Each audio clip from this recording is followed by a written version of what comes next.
प्यारे बच्चों, आज हम दादाजी की सीख पढ़ेंगे। इस पाठ में दादाजी ने रजत को क्या सीख दी। गर्मी की छुट्टियों में रजत अपने दादाजी के पास घूमने के लिए गया। उसके दादाजी एक सुंदर गांव में रहते थे, जहां चारों ओर बहुत हरियाली थी। एक दिन वह दादाजी के साथ घूमने जा रहा था कि रास्ते में एक पत्थर से ठोकर खाकर गिर पड़ा। दादाजी ने उसे सहारा देकर उठाया। रजत ने क्रोध से उस पत्थर पर ठोकर मारी। इससे उसके पैर में फिर से दर्द हो गया। वह रोने लगा।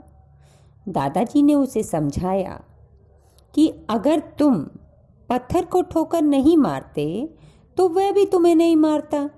गलती तुम्हारी है। अगर तुम देख कर चलते तो तुम्हें ठोकर नहीं लगती। तुम्हें चाहिए था कि पत्थर को हटाकर एक किनारे पर कर देते। आप ठीक कह रहे हैं दादाजी, मैं अभी इसे हटाकर किनारे पर कर देता हूँ, जिससे किसी दूसरे को चोट ना लगे। उसने वह पत्थर वहां से हटा दिया।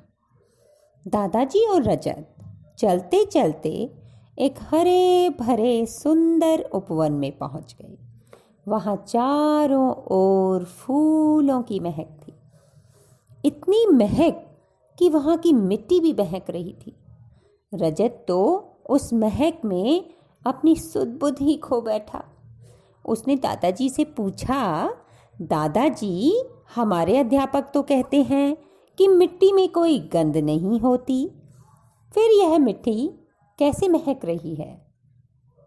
दादाजी ने बताया, बेटा, यह सच है कि मिट्टी में कोई गंध नहीं होती, लेकिन वह जिस वस्तु के संपर्क में आती है उसकी गंध को अपना लेती है। यहाँ पुष्पों की गंध इतनी अधिक है कि उससे यह मिट्टी भी महक उठी। अच्छा दादाजी, मैं आज बहुत प्रसन्न हूँ। मैंने आपसे बहुत अच्छी अच्छी बातें सीखी। मुझे लगता है कि अगर मैं अच्छे लोगों के साथ रहूँगा तो मेरा जीवन भी महकने लगेगा। रजत बोला।